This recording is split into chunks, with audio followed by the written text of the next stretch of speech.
They didn't cut it down too far, but you were having a little difficulty scoring offensively during their run. Obviously, they only had a 2-point second quarter. Your third quarter kind of equaled that, but that second quarter was a huge difference in the game for you today. We thought we were great in the second quarter. I think obviously we had a lot of offensive fouls. I think we had 11 in the first half and maybe 3 more in the second half. So when you have 14, 15 turnovers just off, not being able to control your body, not being able to control the dribble, it looks at 24 turnovers, and that looks astoundingly really, really bad. A few of those I remember as being maybe some poor passes, maybe a couple poor decisions, but we just aren't doing a very good job of taking care of the ball and some of these offensive fouls you take when it's at the basket, a bang bang, a charge, some of these are just really, really bad. And obviously the scout is out on the officials, for the officials and for everybody else of what they need to look for. We've got to be a lot better. I've got to be a lot better with that. But you're right. I just thought we had a really, really struggled scoring the basketball. Obviously, some of their switches. I did not think we read in our offense very well at all today, and I'll take responsibility for that.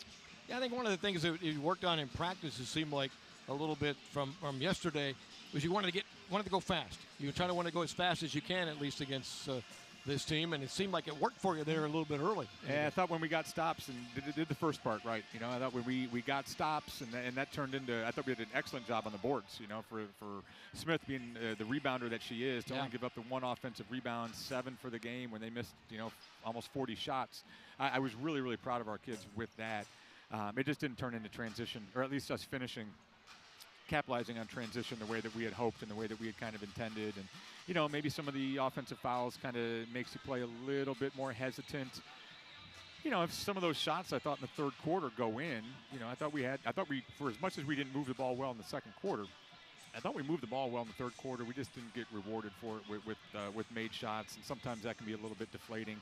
But we got to be better. Again, I think so much of this right now just came down to how we just were not reading their we were not reading the defense's decisions very well today. Well, Addie had 14 points all in the first half.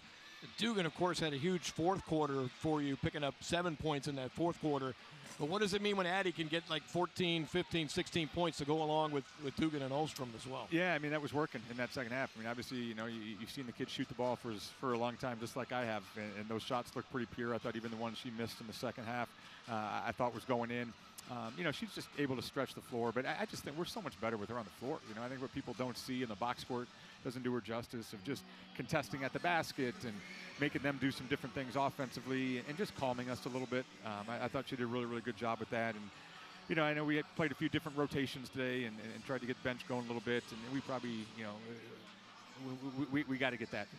We got to get the bench going a little bit. I got to do a better job with that. And, I think if we do that, we have the talent there. We have things going. We just didn't get that ball going through the basket and didn't make the right decisions. And I thought even when we did, we just didn't finish open threes the way that we can.